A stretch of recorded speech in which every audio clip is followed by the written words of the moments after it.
It's pretty cool because you are not normally allowed to do this if we come to the park. You normally have to sort of keep your distance because they are, you know, quite shy little animals. Some of them love a cuddle though.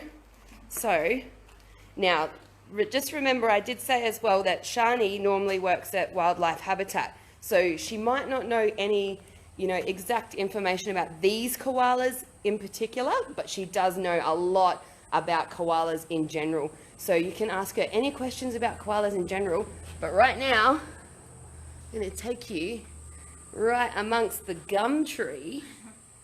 Oh, hello. Isn't she cute? We've got one up the top having a little scratch. So these are all of our females.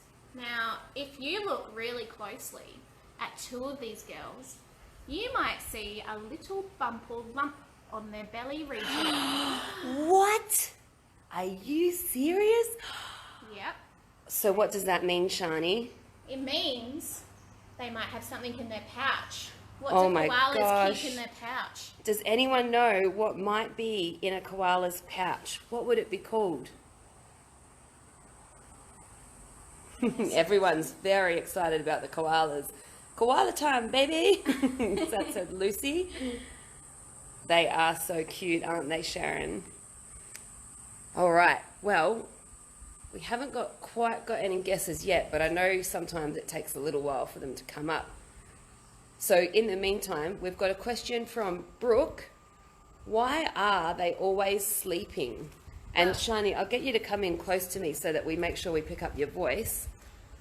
Okay, so koalas sleep for around 18 to 20 hours a day. Now, lots of people think it's because this eucalyptus here might have hallucinogenic or drug-like effects on the koala, but it's really inaccurate. Koalas sleep for so long because this leaf doesn't really have a lot in terms of nutrition. So if you can imagine eating lettuce for breakfast. I mean, no, salad is good. And imagine just having lettuce for breakfast, lunch, and dinner 365 days a year. That does not sound that appetizing. It doesn't. And it's not going to provide you with a lot of energy because lettuce is around 80% water. Okay, so it's almost entirely water. So that means that the koalas really need to spend and conserve a lot of their energy, and they do that by sleeping. Now, the reason koalas are always asleep when you visit the zoo is because they are nocturnal, which means they are active at night time. So they're not generally awake during the day. Zeke says, why don't they fall out of the tree when they're sleeping? Okay, well, if you look at the koala right at the top of the tree there, she's doing a good scratch on her back leg. We just missed a little poo flying out. Lucky! But you will also see that she has quite a hard bottom. And they actually have a bony plate in their bottoms, which allow them to sit nice and comfortably and wedge themselves into a fork of a tree. So even though they have those really sharp claws and really good thumbs and digits to hold on, they generally don't need to do that because they can just wedge their bottoms into the tree and be nice and secure. Wow, that's pretty cool. Yeah, imagine having your own inbuilt cushion, Amanda. Well, I sort of do. Oh, that's so cute. Got a little ant on her head. Oh no. A little green ant. Oh, we've got someone else saying hello. We might go and say hello to Ricky after this. But let's just see. I think there's another one down here. So let me see if I can find another little koala. Oh, here we go. Hello. Oh, hello. Oh, she's waving. They're all having a good scratch this morning. Yeah, they look pretty chilled out. I wouldn't mind, you know. Well, it's Friday after all. So, although they're kind of on an all week weekend, really, aren't they, at the moment? Now, parents in the audience, do you think you have the fussiest children out when it comes to meal times? So are there some yeses coming through there, Amanda? I'd say there will be, yes. Well, you've got nothing on the keepers up here at Rainforestation, or in fact any koala keeper around the world. If you have a look at the eucalyptus in this enclosure, okay, There's something most of the branches have in common. Can you all see this really soft growth at the top of the tree here? To a koala, this is like chocolate. It is sweet and juicy. Yum, chocolate. But luckily for them, it is actually the best thing for them to eat. Now, if you think, oh, that's easy, I'll just go and cut any branch of eucalyptus and the koala will eat it. Well, out of over 700 different types of eucalyptus, the koala has only been recorded to eat around 25 or so of them. Oh. And then they only eat the fresh tip. So we have the fussiest animals out to look out for here at the Rainforest Station. They do sound fussy. That must be a bit hard for them in the wild. Yes, well, wild koalas, I guess, are a little bit less picky when it comes to food. It's more our captive koalas that are a bit fussy. So we've got a couple of questions. Amy wants to know, do they like to be petted or do they like to be left alone? Well, some of the koalas do like scratches. In fact, some of their favourite spots to be patted are on their backs and behind the ear. But some koalas do prefer to be left alone. And because I don't know these little koalas specifically, I'm just going to leave them be.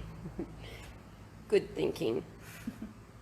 So what other questions have we got? Oh, why do they have two thumbs? Well, that's all to do with the gripping of the tree. Okay, so you can see the koala here, you can see her two little thumbs. Can I borrow your little paw, sweet pea?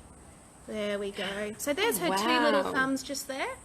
So they use that to grip onto the tree, and they also use it to help them pull their food towards them, but mostly for gripping. She is just adorable. Oh, look at the little ear flick. Now can you Very see her cute. bottom paw here has a big chunk of fur in it. So that little digit here is actually two digits fused into one, but they have two claws, and they use that to help them groom, and that's why she has a lot of matted fur stuck in it. So she's been doing some grooming, getting rid of the dreadlocks. She's been brushing her hair, have you? A lot of people, I think, would prefer not to answer that question right now. How many people are watching this in their pajamas? Let's be honest.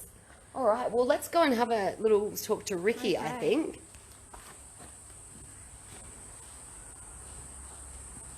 Hey, Ricky. Now, this is one of my... Whoop, I'll let you go first. One of my favourite birds, Ricky.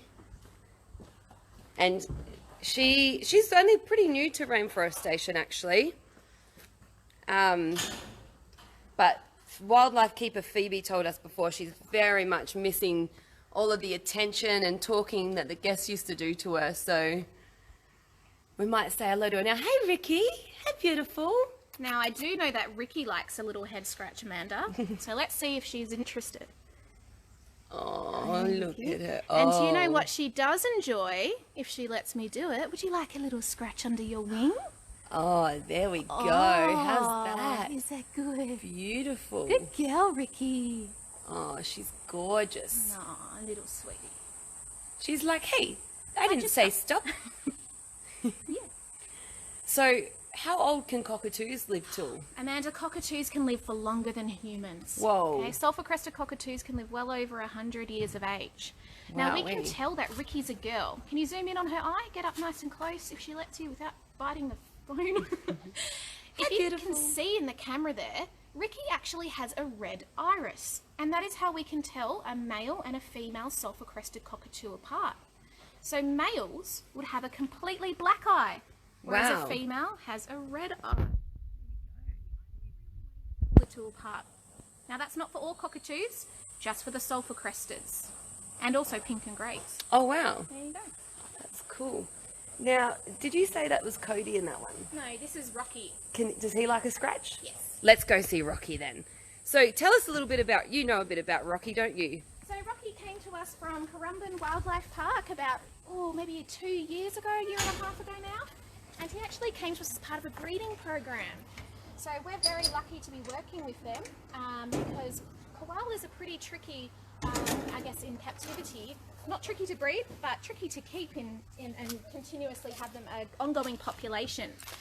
So, little Hey, mate. Rocky is one of our breeding koalas. There we go. So Rocky was actually living with me at the wildlife habitat there for a while, so I'm pretty familiar with him, and this is one of his favourite spots to be scratched.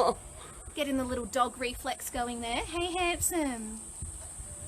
Good boy. So you'll notice he's got a much bigger nose than our females and a bigger head, and that's because boys have larger noses and larger heads in general than the female. Wow, he likes that. Oh, look, I think he's smiling. Oh, is that good? Isn't he cute? Now, if you have a look in the centre of his chest there, when his paw's up, you'll actually see he has a little stain down the centre of his chest. Females also don't have this because this is the male scent gland. So males will use this to mark their territory. So in the case of a koala, their trees and their lady friends. Ooh. So when Cody wants to make a female friend, he'll rub his chest on her back to get to know her and to let all the other males know that this female is his. He's very possessive. It sounds very stinky. It is very stinky. My hand's starting to hurt. Swap hands. Oh, There we that's so go. cute. Does Oh, anyone yes. have any other questions about koalas? You're going to scratch me in a bit, buddy. He's Wow, so he loves good. that. Oh, that's good. It's good, right on the butt. Good boy, Rocky. All right. Now, we'll probably finish up soon. I was going to see if we could maybe just have a little peek at Juliet, depending if she's out and about still. So, can you tell us a little bit about what type of animal Juliet is? So Juliet is a wombat. Now we have 3 species of wombats in Australia. The common wombat, also known as the bare-nosed wombat, the southern hairy-nosed, and the northern hairy-nosed wombat. And Juliet is the southern hairy-nosed wombat. Now, Juliet is nocturnal, if you can remember what that word means. It's the same as a koala. They're nighttime animals. So she may still be asleep. She in her little... Yeah. Oh, she's asleep. You might not be able to see her very well because it's quite reflective. Does anyone else's children sleep like this? She looks comfy.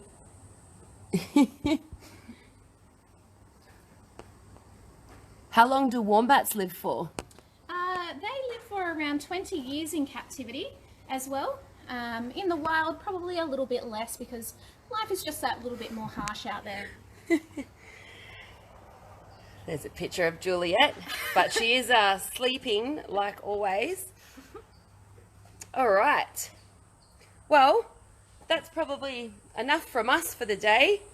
So we're going to sign off, and we've got some special news as well. Sign off from Shani in a minute. Yeah. 1.5 meters away. Yes. So today we are going to launch a special Facebook group for everyone who is watching our Facebook live videos, and basically we're just going to put a bunch of other free resources in there that you can help learn more about animals and keep the kids entertained, or you kids, you can colour in some of the friends that you've met. So today, if you join the group, it's all free. You can colour in a koala today. So some of the little koalas that we've met, we've already got a colouring in picture in there. So all you need to do is join the group, and I'll put that in the comments below so that you can do it. It's just called Cairns Wildlife Lovers. And we'll be putting all sorts of activities and fun extra videos and everything like that in there. All right, but that's it for now. So we'll say goodbye. Thanks for tuning in. Bye. Thanks, Shani, for all of your great information. Oops, sorry, I'm in my left hand and not steady. Whoops. All right, bye, everyone.